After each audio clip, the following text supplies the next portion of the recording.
Did you know that starting Thursday with the first game of the championship series, there will be no speed limit in Oklahoma City? Oklahoma City, fast break basketball. Oh, yeah. Push the tempo. It's going to be something. Indiana, as gritty and grimy as they've played, and the Eastern Conference was a lot of turmoil and a lot of tough guy basketball and a lot of fouls and all that. Indiana, next victim. Oklahoma City is unbelievable. Suffocating defense. They play like pit bulldogs. Unbelievable team. Weather forecast, it's going to rain threes in Oklahoma City for games 1 and 2 for certain. Shai Gilgeous-Alexander versus Tyrese Haliburton. They're going to wear each other out, trying to stay with each other. The intangibles, obviously, of how the big men play. Chet Holmgren against Pascal Siakam.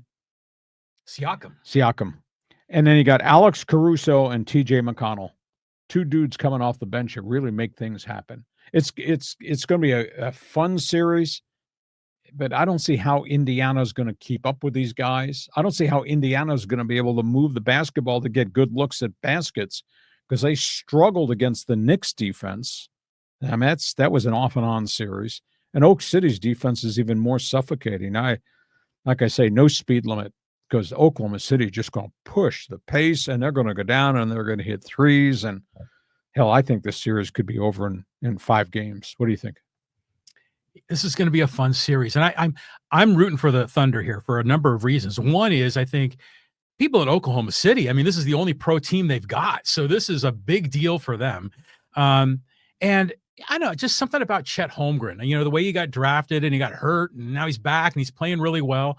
And this Shai Gilgeous-Alexander, every interview I've seen of him, I mean, this guy is legit. I mean, he's like a great guy. Yeah. Besides being a wonderful talent. So there's a lot going into that story, but it's funny how the Pacers were always trying to, you know, increase the pace against the Knicks, but now the Pacers are going to be outpaced by the Thunder.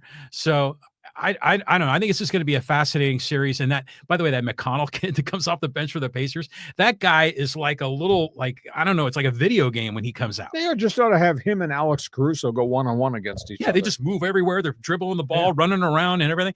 But Tyrese Haliburton's a lot of fun to watch. You know, Siakam is terrific.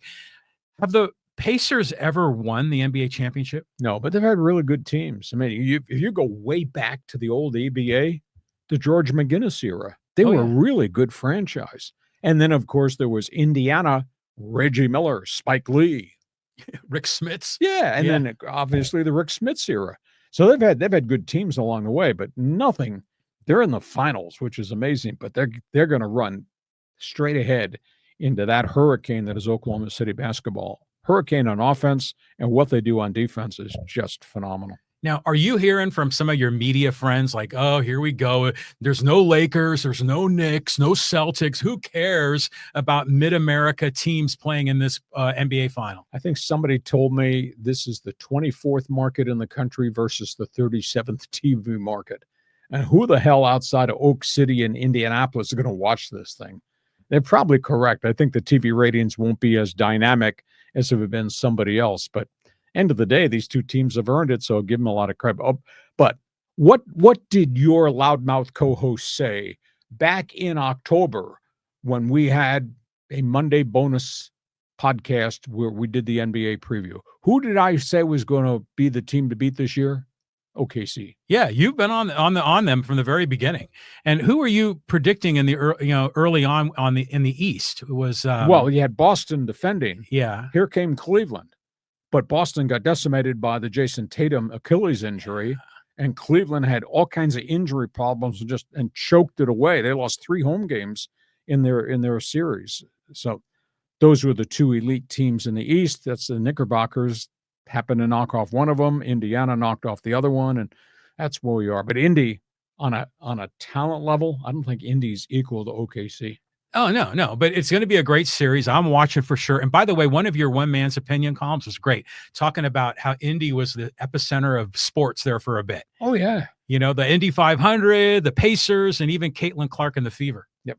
You know, the state that brought us Bob Knight. than Larry Bird and Hoosiers. Oh, yeah. Yeah. And all of a sudden, a week ago, Market Square, where the monument is, right in the circle downtown, was the focal point of everything in the world of sports a week ago because of the Pacers in the playoffs and Caitlin Clark on TV and the Indy 500. Is kind of cool. Very cool. Oh, Okay. there's Notre Dame in there too. Yeah. Okay, so we got that. One other basketball item.